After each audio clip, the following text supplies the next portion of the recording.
अगर आपको कोई भी कंप्यूटर कोर्स करना है तो आप अब घर बैठे ही कंप्यूटर कोर्स कर सकते हैं और अपनी कंप्यूटर की नॉलेज को बढ़ा सकते हैं। जी हाँ, फ्यूचर विजन इंस्टीट्यूट के साथ आप अब कोई भी कंप्यूटर कोर्स कर सकते हैं और आईएसओ सर्टिफिकेट भी प्राप्त कर सकते हैं।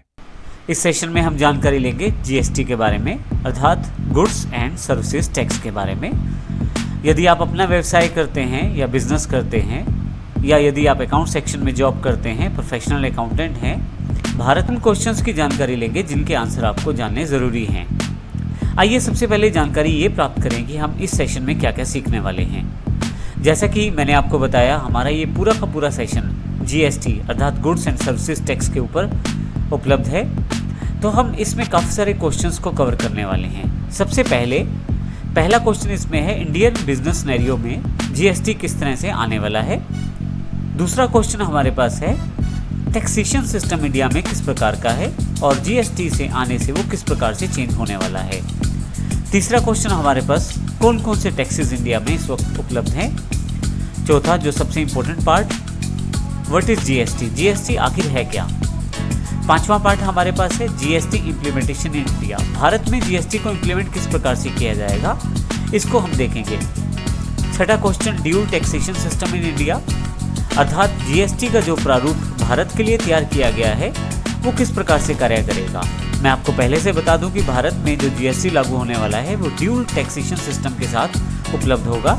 इसकी पूरी जानकारी हम इस क्वेश्चन के साथ लेंगे। सातवां पॉइंट जो हम डिस्कस करेंगे, यदि आप भारत में कोई व्यवसाय बिजनेस करते हैं या किसी प्रकार की सेवा प्रदान करते हैं तो आप अपने आप को जीएसटी के अंतर्गत किस प्रकार से रजिस्टर करवा सकते हैं।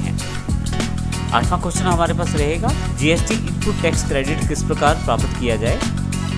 नौवां क्वेश्चन, आज जो ऑलरेडी हमारे पास टैक्स सिस्टम इंडिया में उपलब्ध है उससे जीएसटी में क्या भेद है, अर्थात जो पहले सिस्टम है और जीएसटी आने के बाद क्या अंतर रहेगा। अगर हम पुराने टैक्सेशन सिस्टम को हटा के नया टैक्सेशन सिस्टम जैसे जीएसटी लाने वाले हैं भारत में, तो जीएसटी के क्या क्या बेनिफिट्स होने वाले हैं, जीएसटी के रेट्स क्या होने वाले हैं। फिर हम देखेंगे जीएसटी को अकाउंट्स में जनरल एंट्रीज के द्वारा किस प्रकार से रिकॉर्ड किया जा सकता है। फाइनली इस सीरीज में जीएसटी के रिटर्न्स और पेमेंट्स की जानकारी ऑनलाइन किस प्रकार से आप भर सकते हैं। तो आइए शुरू करते हैं इस सेशन को, जो हमारे पास सबसे पहले पॉइंट से शुरुआत करेंगे, जो कि इंडियन बिजनेस सिनेरियो के अंतर्गत रहेगा।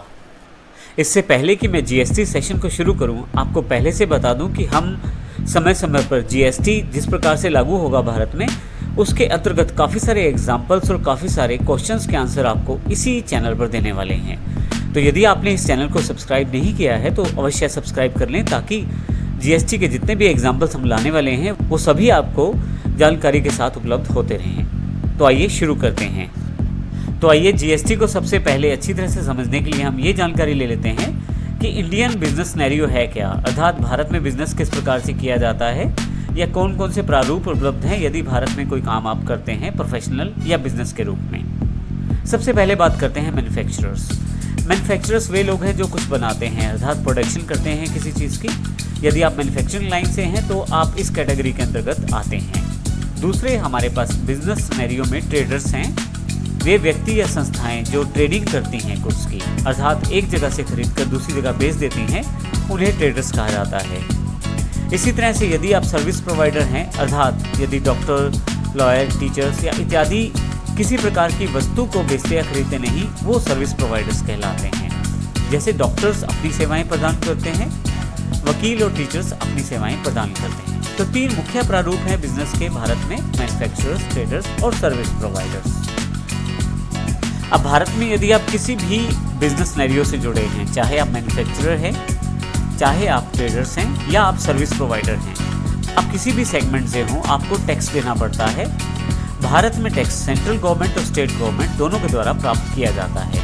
अर्थात आप चाहे मैन्युफैक्चरिंग करते हैं, किसी गुड्स की प्रोडक्शन करते हैं, या आप ट्रेडिंग करते हैं, अर्थात माल को खरीदते या बेचते हैं, या आप किसी प्रकार की सेवाएं प्रदान करते हैं, तो सेंट्रल गवर्नमेंट के कुछ टैक्सेस आप पे रहते हैं और स्टेट गवर्नमेंट के कुछ टैक्सेस आप पे रहते हैं। आइए देखते हैं किस प्रकार से टैक्सेस आपके ऊपर लगते हैं। सभी इंडियन बिजनेस सिनेरियो की बात की जाए तो 15 से ज़्यादा टैक्स भारत में केंद्र सरकार और राज्य सरकार अर्थात सेंट्रल और स्टेट गवर्नमेंट के द्वारा लगाए जाते हैं। सबसे पहले बात करते हैं सेंट्रल गवर्नमेंट के द्वारा लगाए जाने वाले टैक्सेस की। Custom duties, central excise, service tax, surcharge इत्यादि सेंट्रल गवर्नमेंट के द्वारा कलेक्ट किए जाते हैं। इसी तरह से स्टेट गवर्नमेंट के जो टैक्सेस हैं, वैट अर्थात वैल्यू एडिड टैक्स, ऑक्ट्राई या स्टेट एक्साइज, CST अर्थात सेंट्रल सेल्स टैक्स और भी अलग अलग तरह के टैक्सेस स्टेट गवर्नमेंट के द्वारा बिजनेस पे लगाए जाते हैं।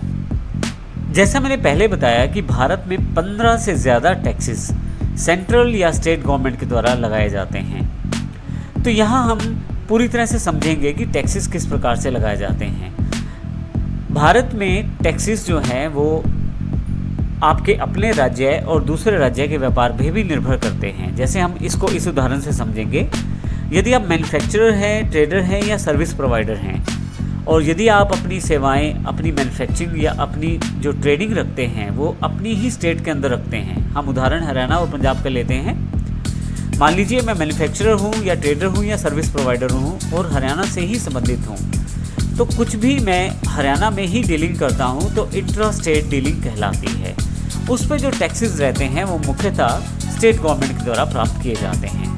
परंतु जैसे ही आप किसी दूसरी स्टेट में अपनी सेवाएं प्रदान करते हैं या अपनी गुड्स को बेचते हैं तो वो इंटर स्टेट डीलिंग्स कहलाती हैं। जैसे कि आप यदि कोई गुड्स बनाते हैं या डीलिंग या आप ट्रेडिंग करते हैं या आप सर्विस प्रोवाइड करते हैं हरियाणा से दूसरी स्टेट, उदाहरण के लिए पंजाब में, तो ये इसे इंटर स्टेट डीलिंग कहा जाएगा। ऐसे केस में आप पे अलग तरह के टैक्सेस लगाए जाते हैं। तो इसका अर्थ ये हुआ कि यदि आप अपने राज्य में कारोबार करते हैं तो उसको इंटर स्टेट डीलिंग्स कहेंगे और आपके अपने राज्य के कारोबार के अकॉर्डिंग ही टैक्स लगेगा। परंतु जैसे ही आप एक राज्य से निकलकर दूसरे राज्य की तरफ जाते हैं और वहाँ पे कुछ बेचते, खरीदते या कोई सेवा प्रदान करते हैं तो वो इंटरस्टेट डीलिंग्स मानी जाएंगी और उस पर अलग तरह के टैक्सेस निर्भर करेंगे। हम क्योंकि सारी की सारी जानकारी इस पूरे सेशन में लेने वाले हैं तो इन छोटे छोटे पॉइंट से मिलकर लास्ट में जो एग्जाम्पल रहेगा प्रैक्टिकल, वो आप अच्छी तरह से क्लियर कर पाएंगे। इसलिए हमारा यहाँ पे ये जानकारी देना आवश्यक है और इसे अच्छी तरह से आप देखिए ज़रूर। अब इसका अर्थ ये हुआ कि हम यहाँ पे मुख्यतः दो तरह से कारोबार करने वाले हैं। इंट्रा स्टेट अपनी स्टेट में, हरियाणा में ही, इंटर स्टेट दूसरी स्टेट में जैसे पंजाब, यूपी या हिमाचल में। तो इस तरह से आपके ऊपर सेंट्रल गवर्नमेंट के टैक्सेस लगाए जाएंगे, कुछ स्टेट गवर्नमेंट के टैक्सेस लगाए जाएंगे। हम इनकी जानकारी भी आने वाले सेशन में लेंगे, लेकिन मुख्यतः टैक्सेस इसी आधार पर निर्भर करेगा कि आप कहाँ अपनी डीलिंग करते हैं, अपने राज्य या दूसरे राज्य में। तो इस सेशन में हमने देखा, पहले 3 पॉइंट हमने कवर किए यहाँ पे, जिसमें सबसे पहले हमने देखा इंडियन बिजनेस सिनेरियो क्या है, टैक्सेशन सिस्टम क्या है और टैक्सेस कौन कौन से हैं। आने वाले सेशन में हम GST की जानकारी लेंगे। GST जब भारत में इम्प्लीमेंट किया जाएगा तो किस तरह से इम्प्लीमेंट होगा इसकी जानकारी लेंगे और इसके अतिरिक्त बाकी चीज़ों की जानकारी भी हम आने वाले सेशन में लेंगे। फ्यूचर विजन आपको ऑनलाइन कंप्यूटर सर्टिफिकेट प्रदान करता है और आप घर बैठे ही ऑनलाइन कंप्यूटर कोर्स लेकर बड़ी आसानी से बेसिक कंप्यूटर सीख सकते हैं। ज्यादा जानकारी के लिए आप हमसे संपर्क